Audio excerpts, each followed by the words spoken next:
Today, I'm going to be showing you guys how I made gumbo greens. And yes, I said gumbo greens. First, you're going to start out in the skillet and you're going to put some oil, let it get hot, and then you're going to pan sear some chicken thighs. I'm not making a huge pot, so I only did 2 chicken thighs. If you're making like a big pot, like as if you were to make some gumbo, obviously you're going to use more. I season with Lawry's black pepper, garlic powder, cayenne pepper, paprika, and I think that was about it. You're just gonna pan sear these on both sides until you get a nice color. You're not gonna cook it till it's all the way done either, because it's gonna finish cooking in the pot. Once you take that out, you're gonna add a little more oil, and then you're gonna add your sausage. You can use whatever sausage you like. I personally like the smoked andouille sausage. You can use hot links, you can use whatever sausage you like. This one to me tastes the best, and you're just going to give it a nice stir, and you're going to let this get some color on both sides. Once it has some color, or some people like it even browner than this, you're going to take it out and you're going to put it to the side like you did your chicken. And then this is where the patience kicks in. So get you a show, get you something that you can wash, because you're not going to leave this exact spot for about an hour, 45 minutes or so. So you're going to get at least 1 cup of flour, 1 cup of hot oil, and you're going to mix. I think I stood at the stove this time for about like 45 minutes, and then I gave up at the end. Lately, I don't know what it is. 2025 is not the year of roux for me. So if you know, you know, you're going to stir this, and you're going to continuously stir it so that the flour doesn't burn at the bottom, but you're going to stir this until you get a nice brown color. I have my heat on, I think like medium to medium low, like right in between there. And periodically, I'm just going to keep stirring. Sometimes I will leave it, but I don't leave it for longer than like 1 or 2 minutes at a time, because then you can see kind of like when I come back to the pot, it kind of thickens up like that. And if it gets too thick and it starts to burn, like there is no fixing it. You have to throw the pot away and start over. And trust me, from experience, you want to start over while you're just at this stage. You don't want to add in your trinity and add in your meats, and then you realize that the pot still tastes burnt.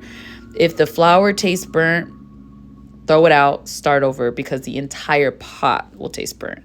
So as you can see, I kind of just kept coming at it, and slowly but surely, over time, it will gain color. And to me, it doesn't stink either. Some people say it does smell burnt, but I promise you, you'll know when it's burnt.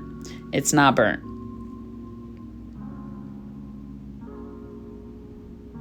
You can use a wooden spoon, you can use a whisk. I think that the whisk kind of keeps it smooth, and a wooden spoon requires a little more arm work.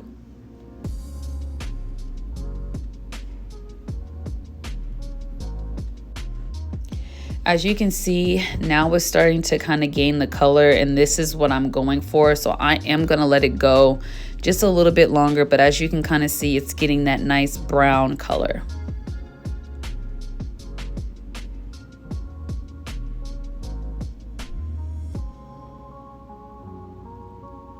And I think I settled for this color. It's not as chocolate as I've gotten it in the past, but it's going to do for tonight. It was a school night and I had to get things going. So you're going to add in your trinity, which is green bell peppers, celery, and onion. And I'm just going to give that a nice mix. Make sure none of the flour is stuck to the bottom. And I just want to make sure that it's all mixed in good. And then I go ahead and I add my garlic, and I give that a nice little mix as well. As you can kind of see, it's still cooking. You don't want to let this cook for too long, because we're doing something different this time. So you're just going to let that kind of come to like a nice simmer like it is, and you're going to add in your chicken broth. I added in some hot chicken broth, and I had to it was like one of those trust the processes type of thing. I don't know. Like I said, this is not my year with gumbo. As you can see, I'm just really kind of going at it, because I thought it was going to do that thing where it separated. Even though I did add the hot broth, it was looking a little tricky. But I wasn't going to start over at this point. So I had to commit. So I let it come to like a little simmer, and it finally started to break down. So I was like, okay, I kind of have hope that it will get it together. So I just mixed it a little bit more to see if I can break it down a little more. And then I just decided, okay, whatever, I'm just going to trust the process. I'm going to commit. I added in my turkey leg. I gave that a nice mix. I think I added like a little more chicken broth just to kind of add a little more liquid to not fully cover the turkey leg, but just enough to kind of get it to really boil. And as you can see, it's doing a nice job. The broth, or I guess the roux, I should say, not the broth, the roux blended out finally. It did look a little light skinned, but again, I'm trusting the process. So once the turkey leg kind of starts to look like that, like it's ready to fall apart, I'm gonna flip it over and I'm gonna let it cook a little longer on the other side.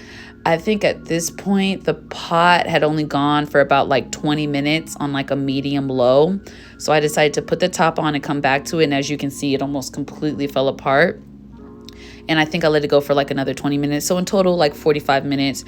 You're going to strain that, take it out, remove the skin, remove all the extra fat, shred it, and add it back into your roux. Now at this point too, I'm also going to add in our chicken. And I'm also going to add in the sausage, and I'm going to just kind of stir that all together, and I'm going to let that come to kind of to like a little simmer, just get those flavors going. And mind you, the chicken still has to finish cooking.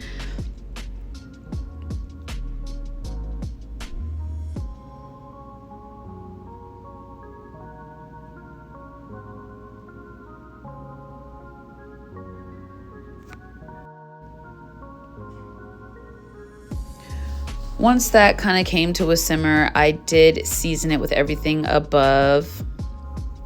And then you're just going to mix that all in and let it just simmer out.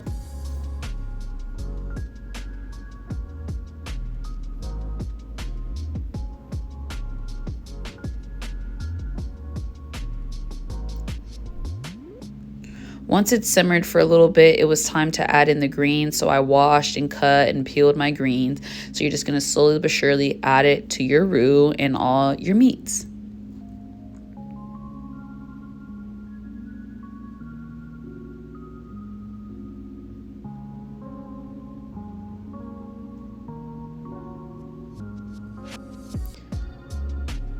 I put about half of the greens in, and then I'm just gonna try to kind of mix it because it kind of like started to like overflow the pot. So I'm just gonna kind of fold some of that roux over. Greens wilt pretty fast, and just because they're wilted does not mean that they're cooked. You still want it to cook. If you're a taster, you would taste it and you would still get a crunch. You don't necessarily want a hard crunch with greens. I mean, everybody likes their own texture to their food. Me personally, I like them to be a little soft. Not too soft, but soft enough. So you're going to kind of give that a little mix so that way you can fit more greens into the pot. And then I'm going to go ahead and add the rest of my greens. And I'm going to do the same exact thing I did before and just kind of fold it all in. Fold it all in.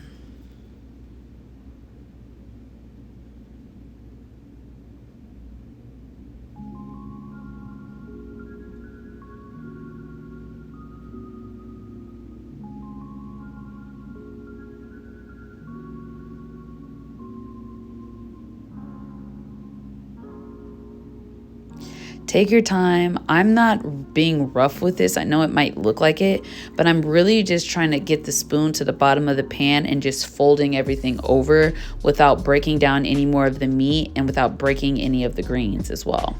So just be a little gentle and take your time. There's no rush.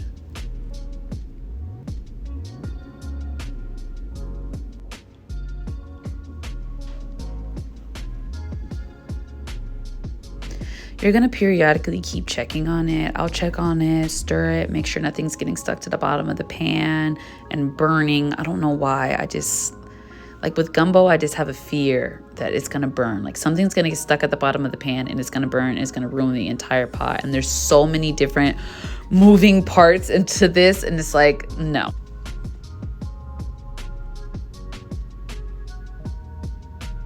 Again, I'm being just as gentle as I've been the entire time.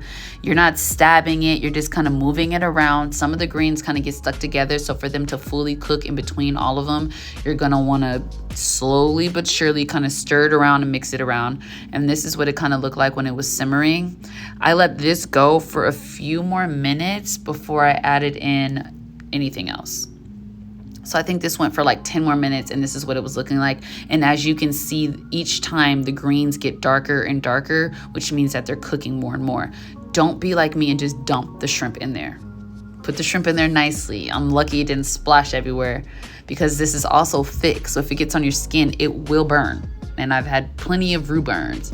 So I leave the shrimp to simmer for a little bit. You know, shrimp is kind of the last thing that I put in because shrimp is the quickest thing to cook out of everything that's in this pot. So again, I'm gently just kind of stirring it around and just folding everything in until the shrimp completely cooks. So I let it simmer for, I don't even think, a whole nother 10 minutes. I just kind of like tested the waters and kind of seen the status of the shrimp, and I just gauged it by that because everything else was basically done cooking.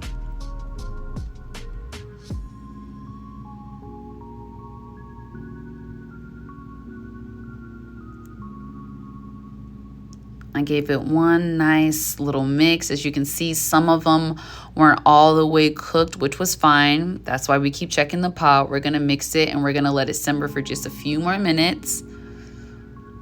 And we're gonna come back.